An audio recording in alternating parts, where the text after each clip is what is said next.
We have the last part, the map.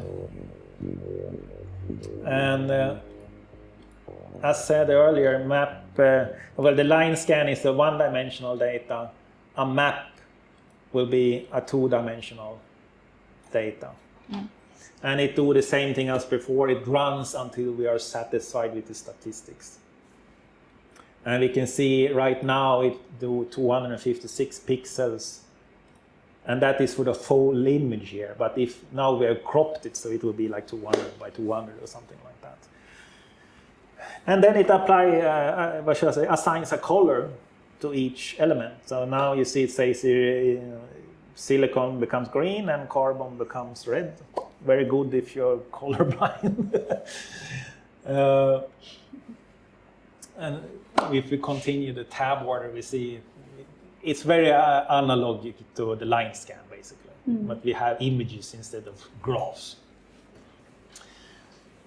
Here I want to comment on that, what shall I say, many newbies, they always end up in map. Because they think map is so nice, you see what everything is everywhere and so on. But EDS is too easy to use, so you usually make mistakes. And you need to think about the user case. If you want to show, like, do the particles that I see on screen, are they of a different composition than other things? Or do I have different particles? Then map is superior to that, because it clearly shows the silicon became green because it's silicon. So if there is another material, I mean, actually this is nice, actually. You see, there is no silicon down here, I think, right? So, can we add in the zinc here also? Where is the zinc nowadays? You always tend to move around the elements in the periodic table. So there you see, right? That the zinc is something that's next by the silicon piece there. And so figuring out what kind of particle contains what map is excellent. But I have seen a lot of, what shall I say, published papers where they use map to prove that they have element in it. I mean, this material, you haven't, further on you want to sort of embed copper into this, right? Yeah. But this one doesn't, you haven't done on this one yet. No. Let's pretend you have put copper inside, or you want to prove you have copper inside. Then you want to see that in the EDS data. That is the way to test, right? Yeah. And then, I mean, I have seen many publications where they do this. Okay, we want to prove we have copper. Okay, it doesn't auto-detect copper here, right? Because we don't have any copper. But I believe in my methods that I've used on my sample, right? So it should, of course, contain copper. So let's add copper. We force copper into it. Now we have copper there. And we can see on the image here that, here there is a lot of copper. Right? You publish that, proof of copper. And here comes all this is bullshit. And the way to prove you have an element in EDS, that is to show the characteristic peak in the spectra here. Yeah. That is the proof. To add it manually and get a color map like this, the intensity of the color, we can stop the scan here. The intensity of the color cannot be compared between them. So if I say the brightest yellow in our fake copper image doesn't mean it is 100% copper in that little particle, because there's 100% silicon in that silicon piece. It looks equally bright yellow as it is bright green.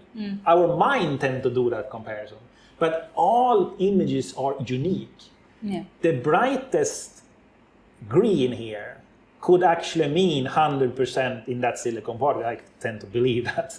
We have many evidences for that here, that this is a silicon particle. But the brightest yellow in the copper image, that can just be random noise. Can be like 1% random noise. And the reason why the particle shows up is because right there we have a little bit more, what shall I say, average X-ray intensity, because that particle is facing the detector or something like that. And then it looks like it contains copper. But actually, we don't have any copper. We can see copper is these green lines here. Yeah. And we don't see any any yellow peaks in that area. Obviously, it doesn't contain copper. But so using map to prove you have element is bad. You should show the spectra for that. Yeah. That's a warning. If I click, as I said, the colors here represents the X-ray intensity also, not the weight percent. So we can do the same calculation. If I click on quantmap, it will calculate with our model that is very naive and give the intensity as a function of weight, calculated weight percent. So now the brightness of the color will represent more how our mind tends to interpret the image. So now we can see that when we're looking here, you can see that there is the carbon is super red because we have a lot of carbon in our material. It's a wood chip, right? And then we will see some color of the silicon, but it will be most likely a bit darker than the carbon. And since it needs to do this calculation on each and every single pixel, it takes a little bit time also. Yeah. But it's worth waiting, I think, to see.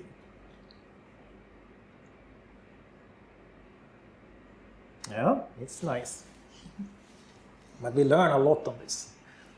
And I really want to emphasize this on EDS. I mean, EDS is, one of the strongest methods in electron microscopy because you have this kind of correlation with what you see and what do you have in which areas and so on.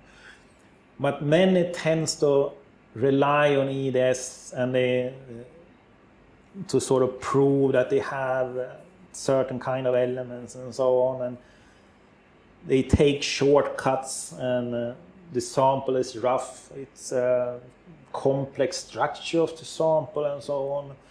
And when, these tables, they tend to report like you have 26.39 weight percent, like 4 significant digits, because the machine just prints everything by 2 decimals or something like that. And then you hand that to your professor or something, and then the professor looks on it and says, okay, 4 significant digits. From a professional engineering perspective, you look, if no one tells you the accuracy of the measurement, you need to rely on the number of significant digits. So that looks very accurate. 0.01, right? Percentage, very accurate measurement. And in fact, EDS is it's a pseudo-quantitative method. We cannot really call it a quantitative method. So that's very important to have that in your backpack when you're alone on this. Which will be soon.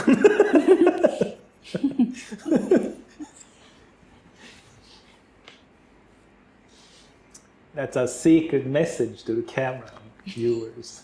What do I mean by that? You see, it started coming along. We're coming halfway there. It would be nice to see that zinc particle there. That had that also copper color there before. See. Usually in this case, this was actually a very good demonstration because we had like the right sample to actually show this. And usually when they do this in publications, these fake publications, they add the element like that, and then it is just noise. It's just random particles everywhere. And that is, of course, even worse. But here we had a very good demonstration that it even looked like some kind of signal. I want to see those samples with copper later. That'll be interesting to see. Yeah. So the idea here with this training session is we have gone through now how to start up the machine, how to load the sample, how to use these retractable detectors. We have talked a little bit about signals in general and the detector informations. We have moved over to talk about the EDS aspects. I will say that it's always good to read up. I mean, this is just a session to get you the training to be able to run the machine. Many people that come to me, I have trained more than 50 people on this machine. And it is quite common that they come and say, I want training on the machine to be able to use it, but I don't want to have a course in electron microscopy. But running the machine, that is just step one. Step two is that you actually need to learn, the technology and how the physics behind it and so on, so you understand what's going on. Because you will be the one that's responsible for the results that you're delivering to your other colleagues. And if you look on EDS compared to electron microscopy, there is a perfect book that was newly published. I'm talking about Goldstein's book. And that is a classic book in scanning electron microscopy. And it came in a new edition for must be 5-10 years ago or something. So it's quite updated. But that book is like that big. And about 60% of that book is EDS. So more than half of the book is EDS. So that gives you some kind of perspective. As I say, it looks so easy with EDS. You just come and use click and you get some 8% data and then you're good to go. But there's actually a lot of things to learn on EDS to fully understand it and not making mistakes. So it is comparable in the volume of knowledge as using electron microscopy itself. But now it is done the calculations correctly, and here we can see there's just black in the copper image, showing that we actually don't have any. So it's a perfect demonstration for what I want to say. And we see a small little purplish color here on the zinc, which we have confirmed in the spectra. We have a small bump there of the zinc. So it's an excellent demonstration of this. Yes, I would say that the software has more features in it. We have this analyze phase, for example. That is, as I said, if you have copper oxide, you can let the machine guess that this might be copper oxide. And then we call that a phase. And then you can get the phase to have a certain color. This is very nice in metallurgical things. They have different crystal phases and so on. Then you can get colors for that and so on. But that's another topic, and it's excellent if you combine it. I mean, now we only have the EDS here. If you're working in the metallurgical field, you want to use also EBSD. EBSD give you, crystal information. Okay. So then you can, if you're looking on steel alloys and things, you can get the information on what type of phase it is, in which orientation is the crystal and so on. So then you get the complete picture. But here, in university, we don't work so much on metallurgical parts, so we don't have EBSD capabilities on this machine. We only have EDS here. But you come pretty far with that also. What's more to say here? There is more things to say on this, but from today's training session of operating machine, this will be enough of the EDS part, I was saying. We will come back to this on the advanced session, I would say. But we can leave the EDS data as this there. I don't think there is more things to say. right now on that. I talked about these different methods. We didn't do this, we only did point maps. We didn't do a map of the, doing this area. I mean, as I said, we can do an area scan also. If I make an area like that, then it scans over the area and summarize that spectra into one single spectra. And I talked about the benefits of doing that already, but now we have also shown it how it works. It works very straightforward, I would say. So we can let that scan finish there. I can say something about how long should you scan. Here it says counts per second. I usually, if you want to publish things and so on, counts per seconds, I never like that. I always like to have real numbers. Here you can see the statistical data, and we have a logarithmic scale also now there. So you should scan so much so you can clearly resolve the peak. Here in the low energy range, we have excellent resolution. The noise, you see, it's like a flat line. So it's perfect in this aspect. If we want to have support, take strength from peaks in the higher end here, no, this doesn't contain any information. It's only iridium up here. So if we have noise data here, then that's of less concern, right? But you can see, here it's like that's 100 marks. So it's only 100 quantas in these bars here. That's why it looks so noisy. If we go to spectrum 3 there, here we see we have, we can remove spectrum 1. Here we have the sync is up in the higher energy range. So here it is more advantage to have a better signal noise ratio even up in the higher energy range. So scanning for longer time here can be beneficial if the concentration of the sync is weak. But here you clearly resolve the peak, so no issue here. But I usually look on the background here and see, is it very, sticky or sharp compared to my peak? Then you want to scan longer. For example, to say that we have a iridium peak there, you cannot say that, right? So if that is the only peak you can rely on, then you need to scan for longer time.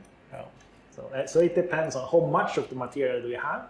If it's a lot, it's easy to scan short time. So little, you need to scan for a long time. And this is not a ppm machine. You don't look for trace elements with EDS. We're talking about several percentage. So if you come with something that contains like 10 ppm or something, forget it. You have to scan for 100 million years.